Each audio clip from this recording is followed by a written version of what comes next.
보통 휴가철에 가장 먼저 준비를 하는 것이 어떤 것이 있으실까요?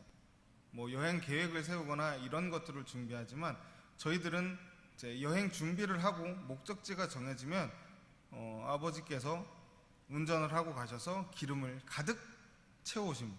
그 목적지가 어디인지는 아직 확실하게 정하지 않았더라도 저희 아버지께서는 항상 기름을 가득 채우셨어요.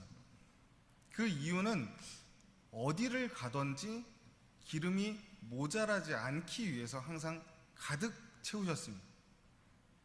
물론 아버지 혼자 가셔갖고 기름을 채우셨기 때문에 기름을 그냥 가득 채운다라는 것만 알고 있었어요. 그런데 제가 이제 운전을 하고 제가 주유를 하기 시작하면서 알게 된 것은 가득 넣어달라는 말과 가득 채워진다라는 말, 그 말이 조금 다르다라는 걸 알게 됐어요. 기름을 주유를 하면 분명히 다 됐다고 탁 하고 끊어지는 소리가 났는데 주유하시는 분이 기계 조작을 하시고 다시 총을 그 기름 주유하는 걸 쏘면 기름이 더 들어가더라고요. 다 찼다고 끊겼는데 주유를 하면 더 들어가요. 그러면 제가 알고 있었던 기름을 가득 넣었을 때에 갈 수 있는 거리보다 조금 더 갈 수 있게 되더라고요.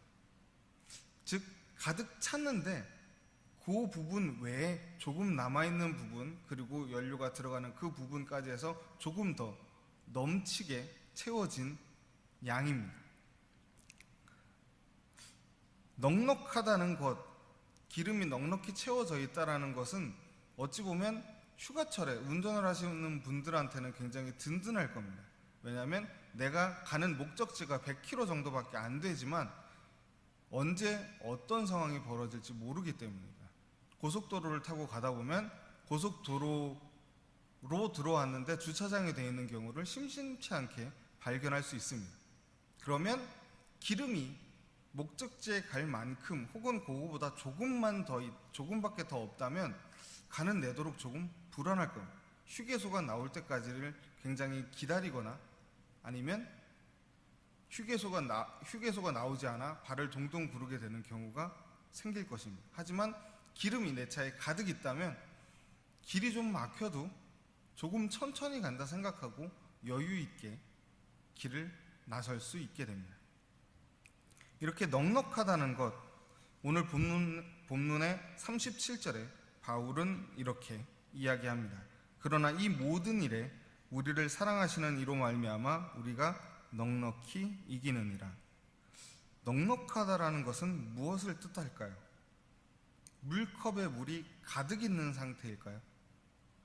물컵에 물이 가득 있는 상태는 평평하게 가득 있는 상태는 그냥 가득 찬 상태입니다.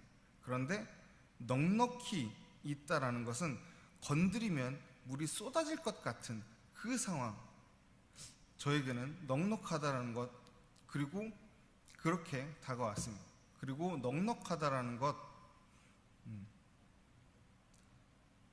우리에게 필요한 것이 10개라면 그것보다 더 많은 12개, 13개가 있는 것, 그러니까 10개를 사용하고도 아직 나에게 더 남아있는 그런 상태, 그런 것이 저에게는 넉넉하다라는 의미로 다가왔습니다. 우리를 사랑하시는 하나님께서 우리에게 다가오는 고난을 넉넉히 이기게 하신다, 또 이기도록 도우신다 말씀하십니다. 그렇다면 어떤 고난에서 우리를 넉넉히 이기게 하실까요? 33절의 말씀입니다. 누가 능히 하나님께서 택하신 자들을 고발하리요 의롭다 하신 이는 하나님이시니. 누군가 우리를 고발하는데 그런 우리를 하나님께서는 의롭다 하십니다. 의롭다 하신다라는 것은 헬라어 디카이온이라는 뜻입니다. 이 단어입니다. 이 단어는 동사이자 현재 시제로 헬라어에서의 현재 시제는 반복적인 동작을 의미합니다. 반복적으로 계속되는 동작. 즉 쉽게 이야기를 하면 하나님께서 우리가 의롭다라는 것을 너희 의로워 한 번만 하는 것이 아니라 계속 너넨 의롭다, 그리고 의롭다 계속 반복해서 말씀하시는 것입니다. 우리는 하나님을 믿고 예수님을 그리스도로 믿음으로 의롭다 칭하심을 받았습니다. 그런데 그때만 의로운 것이 아니라 성령님을 보내주셔서 하나님의 은혜 안에 순종하며 살게 하십니다. 많은 고난 가운데서도 거룩하심을 닮아가도록 세상 끝날까지 함께 하심을 전제로 하는 것입니다. 즉 우리가 세상의 끝날까지 함께 하시며 우리를 계속 의롭다 하시는 것입니다. 그런데 사람이 계속 의로울 수 있을까요? 우리는 계속 의롭지 못합니다. 때로는 하나님의 말씀을 잊습니다. 일이 바빠서, 당장의 현실이 급해서 하나님의 말씀을 잊고 살아갈 때도 있습니다. 때로는 하나님의 말씀을 알지만, 기억하고 있지만 지키지 못할 때도 있습니다. 그럴 때도 우리는 의롭다 칭함을 받을 수 있을까요? 그럴 때는 의롭다 칭함을 받지 못할 것입니다. 그래서 하나님께서는 우리에게 성령님을 보내셨습니다.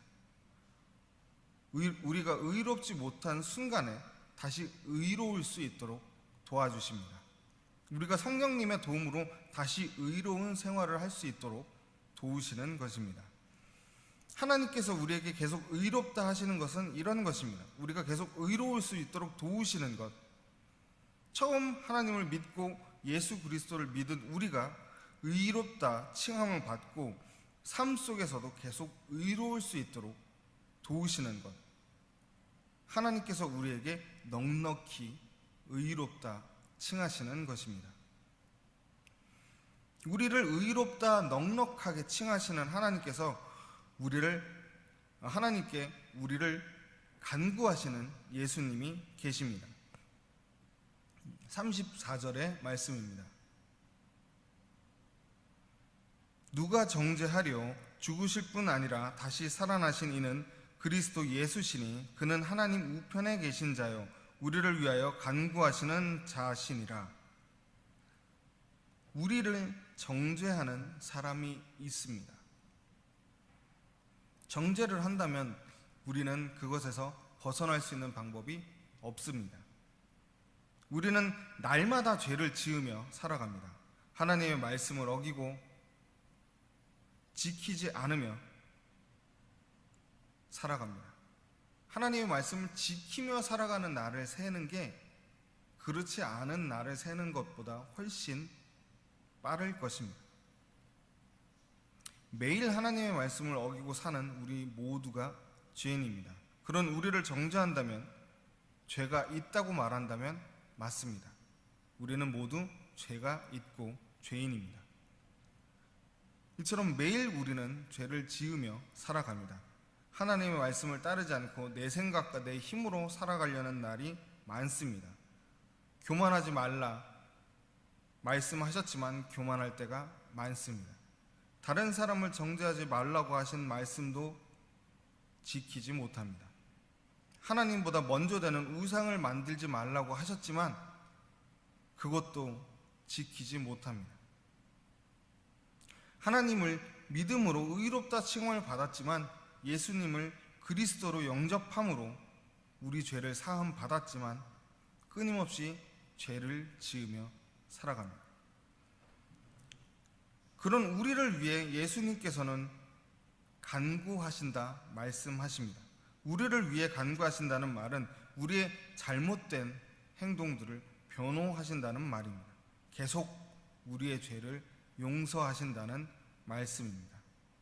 예수님께서는 우리의 죄악을 사하시기 위해 십자가에 달려 돌아가셨습니다. 하나님께서는 이 땅에 우리를 위해, 나를 위해 자신의 유일하신 아들이신 예수님을 보내셨습니다. 우리를 위해 모든 것을 주신 하나님께서, 자신의 육신마저 주신 예수님께서 우리를 용서하십니다. 죄인인 우리를 용서하시고 또 용서하십니다. 하나님께서는 우리의 죄를 용서하시는 것에서 끝내시지 않으십니다. 우리의 죄를 용서하시고 우리가 같은 잘못을 반복하지 않도록 성령님을 보내셨습니다. 성령님을 통해 인도하십니다. 회개한다는 말은 잘못을 뉘우치고 고친다는 말입니다. 우리가 살아온 삶이 잘못되었음을 자각하고 죄인임을 반성하고 그로부터 벗어나려는 뜻을 세워 새로운 생활로 돌아간다는 말입니다. 우리를 위해 보내신 성령님을 통해 우리가 살아온 삶이 잘못된 삶임을 깨닫고 다시 새로운 삶을 살게 하십니다. 우리가 어떤 잘못을 하며 살아왔는지 알게 하십니다. 우리가 어떤 잘못을 하며 살아왔는지를 알아야 우리들은 회개하고 돌아올 수 있습니다. 우리는 우리가 모르는 사이에 참 많은 잘못들을 저지릅니다. 무의식 중에 다른 사람을 깔보기도 하고 하나님의 말씀보다 우선되는 것을 만들기도 합니다. 우선순위에서 하나님이 멀어지고 나중으로 미루는 일들이 자꾸 생깁니다. 그러면서 이해하실 것이라고 내 마음대로 생각하고 넘어갑니다. 그런 마음을 성령님을 통하여 깨닫게 하십니다.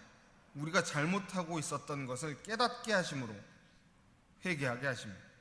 우리의 잘못을 알게 하시고 회개하게 하심으로 우리를 위해 간구하시고 용서하시는 것을 넘어 넉넉히 용서하시는 것입니다. 35절의 말씀입니다. 누가 우리를 그리스도의 사랑에서 끊으리요? 환난이나 권고나 박해나 기근이나 적신이나 위험이나 칼이랴. 우리를 그리스도의 사랑에서 끊어지게 하기 위한 시도들은 계속 있어 왔습니다. 이러한 시도들은 과거로부터 지금까지 끊임없이 그리스도인들을 향해 다가오는 위협들입니다. 그러한 위협들을 사도 바울은 7가지 예로 듭니다. 환난, 권고, 박해, 기근, 적신, 위험, 칼. 이 7가지는 각기 환난은 외부에서 오는 고난을, 권고는 내적인 고난을, 심적인 고난을 의미합니다. 핍박은 그리스도인이기에 받는 고난을 말합니다. 기근은 경제적인 궁핍을 말합니다. 적신은 옷이 벗겨지는 수치를 뜻합니다. 위험은 예기치 못한 삶의 사고들을, 칼은 갑작스럽게 닥쳐온 죽음을 말합니다. 이상의 7가지의 고난들은 과거부터 현재까지 모든 그리스도인들에게 다가오는 고난들입니다. 특히 이 7가지 고난은 사도 바울이 전도 여행을 떠나며 하나님의 말씀을 전하며 다녔던 그 여정 동안 실제로 겪었던 자신의 경험담이기도 합니다. 사도 바울은 35절의 말씀을 통하여 자신의 경험을 이야기합니다. 내가 전도 여행을 다녀봤는데 그 여행을 다니면서 이런 일들을 겪었다.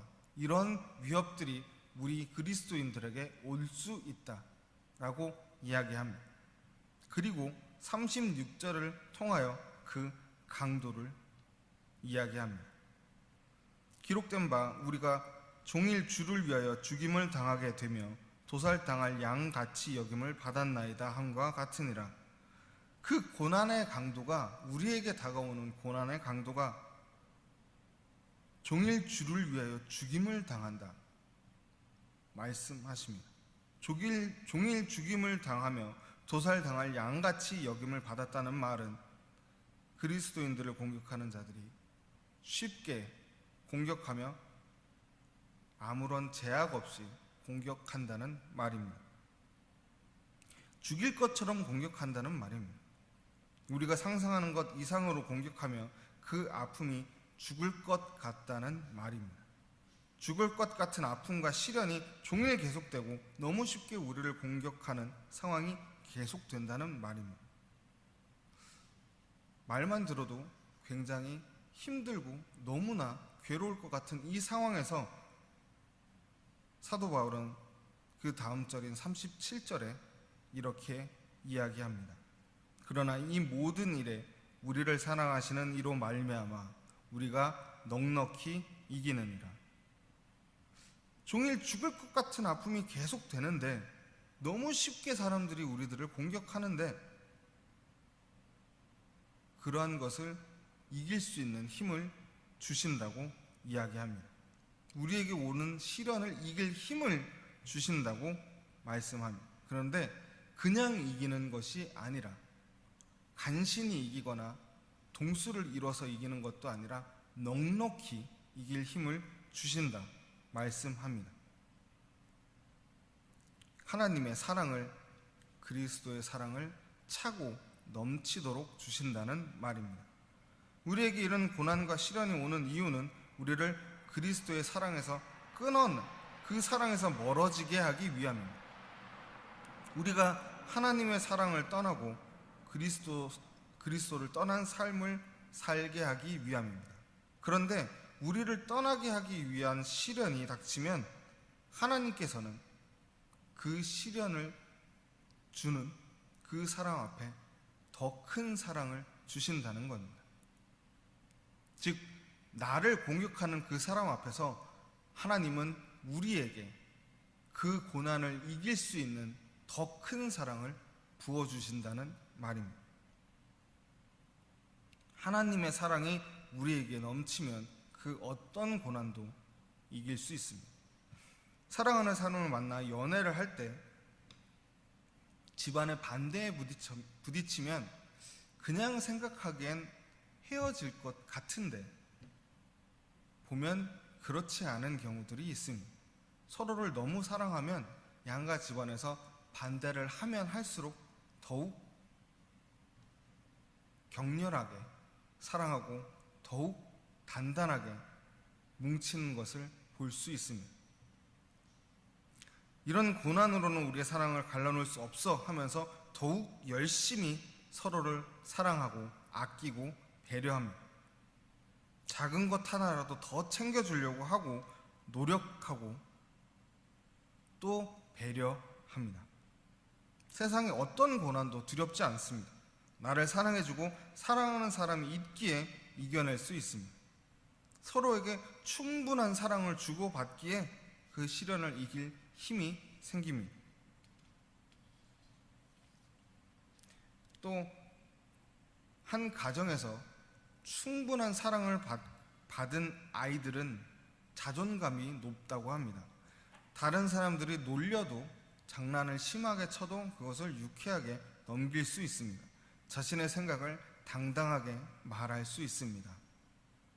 자신감이 높은 것과 자존감이 높은 것은 다릅니다. 자존감이 높다는 말은 자신을 사랑하는 마음이 크다는 것입니다. 자신을 사랑하는 사람이 다른 사람도 사랑할 수 있습니다. 하나님은 우리를 사랑하십니다. 우리를 위해 제사 드리는 법도 알려주셨습니다. 우리가 해야 할 것, 하지 말아야 할 것 모두 알려주셨습니다. 그리고 인간의 거듭된 잘못에도 하나님은 용서하시고 사랑하셨습니다. 그래서 유일하신 아들이신 예수 그리스도를 이 땅에 보내셨습니다. 자신이 가신 모든 것을 다 주셨습니다. 그만큼 우리를 사랑하신 것입니다. 예수님께서도 이 땅에 오셔서 우리를 위해 자신의 육신까지 주셨습니다. 자신의 목숨마저, 육신마저 우리를 위해 드리신 예수님의 사랑, 우리를 이렇게 하나님과 예수님의 사랑으로 충분히 받은 사람들입니다. 우리가 하나님을 전하는 이유는 우리를 구원해 주신 그 은혜가 너무 감사하고 하나님의 말씀이 참 진리이기 때문에 그 말씀을 전하지 않을 수 없어 사람들에게 전하는 것입니다. 이 세상에 변하지 않는 그 진리의 말씀을 알리기 위해 다른 사람에게 전하는 것입니다. 우리가 교회에서 봉사하고 우리 이웃을 섬기는 또 우리의 사랑을 전하는 그 이유는 우리가 하나님과 예수님께 받은 그 사랑이 너무 크기에 전하는 것입니다. 물컵에 물이 가득 찬 상태에서 물을 더 부으면 당연히 그 물은 컵 주위로 흘러 넘칠 것입니다. 우리가 이웃을 섬기고 교회에서 성도들을 섬기는 것은 이처럼 하나님의 사랑이 우리를 가득 채운 상태에서 거기에 더하여 더 부어주신 그 사랑이 주위에 흘러가도록, 그렇기에 우리가 주위의 사람과 교회에서 우리의 사랑을 전하며 다른 성도들을 섬길 수 있는 것입니다. 차고 넘치면 우리는 다른 곳에 눈을 돌리지 않습니다. 사랑하는 사람이 나에게 충분한 사랑을 주면 다른 이성에게 눈을 돌리지 않습니다. 그런데 나에게 충분한 사랑을 주지 못하면 내가 받아야 될 사랑의 양이 있는데 그만큼 채워주지 못하면 그 부족한 것을 채우기 위해 눈을 돌리게 됩니다. 새로운 이성을 찾을 수도 있고, 또 그것이 아닌 다른 어떤 것으로 그 부족한 사랑을 채우려고 합니다. 이렇게 자신이 받아야 될 사랑을 조금 부족하게 받는 사람들 중엔 외적인 것에 집착하는 경우가 있습니다. 비싼 것을 사고 좋은 것을 사면, 그리고 그러한 것들을 통해 행복한 모습을 SNS를 통해 드러내고 그것을 보는 사람들이 좋아요를 누르고 부러워하는 그것을 보며 내가 충분히 행복한 삶을 살고 있구나 라고 스스로를 위안하며 다독거리는 경우도 있습니다. 나에게 필요한 것이 충분히 있으면 다른 것에 눈을 돌리지 않습니다. 하나님께서 우리에게 필요한 것을 넉넉히 주시겠다고 말씀하십니다. 우리를 고발하는 자들에게 우리가 의롭다 말씀하시며 우리가 의롭게 되도록 도우십니다. 우리가 의롭고 의로운 사람이 계속 되도록 모든 것을 넉넉하게 도와주십니다. 우리를 정죄하는 자들에게 우리를 위해 간구하시는 예수님이 계심을 알려주십니다. 우리를 용서하시고 용서하시기 위해 간구하시는 예수님의 사랑을 말씀하십니다. 우리의 죄를 용서하시고 우리가 죄에서 벗어날 수 있도록 넉넉히 도우십니다. 회개하고 같은 잘못을 반복하지 않도록 인도하시고 도우십니다. 넉넉히 용서하십니다. 하나님의 사랑에서 떠나도록 하는 자들 앞에서 더욱 사랑을 부어주십니다. 넉넉히 사랑을 주십니다. 38절과 39절의 말씀을 통하여 그 어떤 존재도 우리를 하나님의 사랑에서 끊을 수 없다 말씀하십니다. 끊을 수 없는 하나님의 사랑 안에서 넉넉히 사랑을 주십니다. 모든 고난이 아무것도 아닌 것처럼 느껴지도록 차고 넘치도록 사랑을 부어주십니다.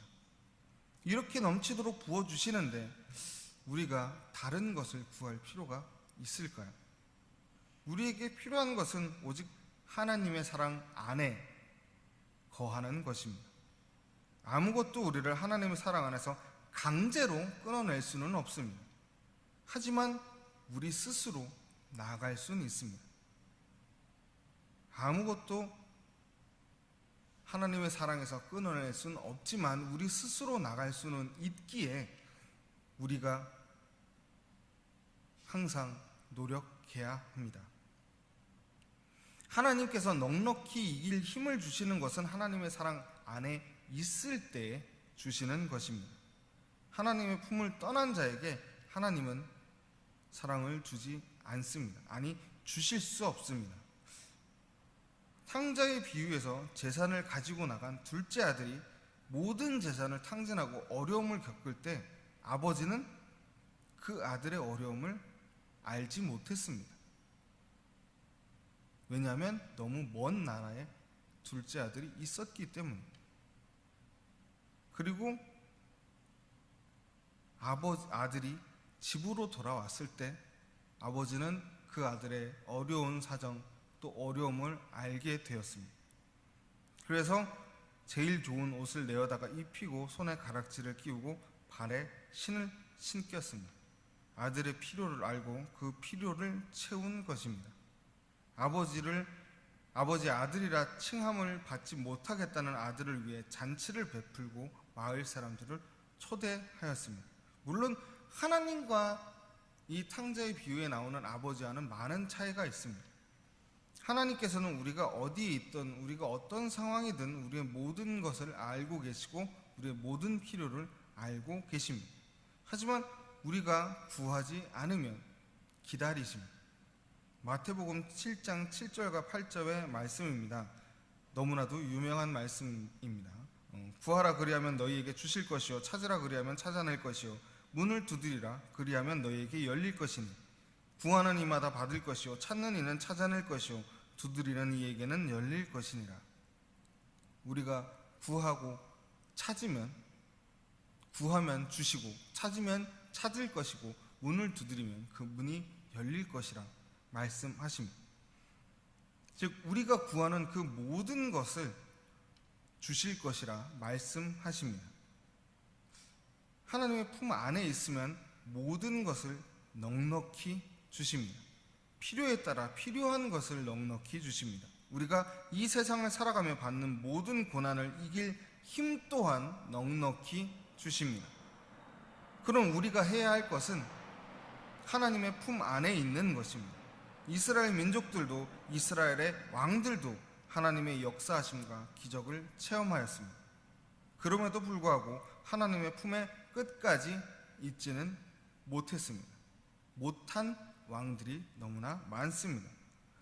그만큼 하나님의 품에 계속 머무르는 것은 참 어려운 일입니다. 하나님의 품 안에 있으면 모든 것을 넉넉히 주십니다. 사랑도 용기도 지혜도 주십니다.